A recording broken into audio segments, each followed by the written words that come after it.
Peyğəmbərimizin gözü sataşdı, İmam Hüseynə dedi ki, ey Allah ərşinin zinəti. Adamda əzəmətə baxın, adama belə xitab eləsinlər.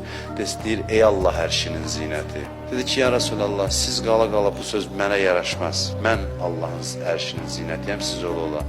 Deyir ki, mən meyraca gedəndə Allahın ərşində evlərimizi bəzəmirik. Məsələn, adlar qoyuruq, bəzi adamlar hansı rəsm əsərlərini, evini bəzir də, tablolar qoyurlar. Allahın da ərşinin bəzəkləri var. Deyir, mən meyraca gedəndə gördüm, Allahın ərşində yazılıb.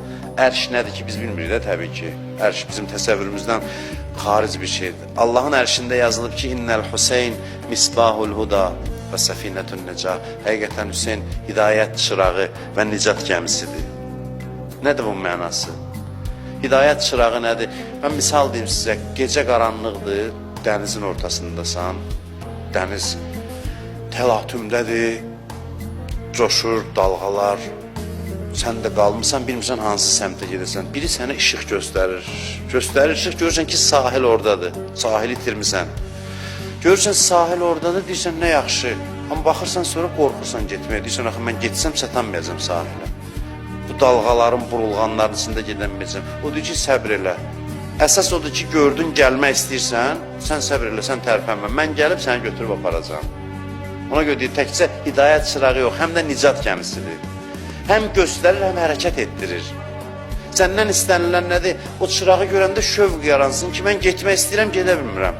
Ayaqlarım bağlanır. Getmək istəyirəm, gedə bilmirəm. O şövq yarandı, sən də getmək istəyirəm deyir, başqa şey də sənlidir. Əssalamu alə mən bəka aleyhi əhlül cənnə. Bir salam İmam Hüseynin ziyarətindədir. Salam olsun o kəsə ki, onun üçün cənnət əhli ağladı. Dillə bunun mənası büsünədir. Mənası budur ki, yəni ona ağlayanlar cənnət əhlidir. Yəni cənnət əhli ona ağlayar. Yəni onun yanğısı, kürəkdə yanğı var onunla bağlı. O yanğı cənnət nemətinə çevirirlər. Yəfrahunə li fərahina və yəhzənunə li huznina. Tərəfdarlarımız deyir o kəslərdir ki, bizim şad günümüzdə şad olarlar, qəmli günümüzdə qəmli olarlar. Mən bu öz sözüm deyil, bir alimin sözüdür, ondan eşidib öyrənmişəm bunu və ağlıma da batır, çox da yaxşı sözdür. O deyir ki, şadlanmaq məqamı hüzn məqamından üstündür. Deyirlər, niyə? Deyir, ona görə ki, hüzündə məzlumiyyət sənə kömək eləyir. Axı, bu qədər məzlumiyyət, qətil, bu qədər haqsızlıq, Kərbəlada körpə uşaqlara zülüm, bütün bunlar səndə təbii olaraq hüzün yaradır. Amma fərəh üçün gərək özündə mərifət olsun ki, sevinəsən ki, bugün Hüseyn dünyaya gəlib. Burada köməkçi vasitə yoxdur.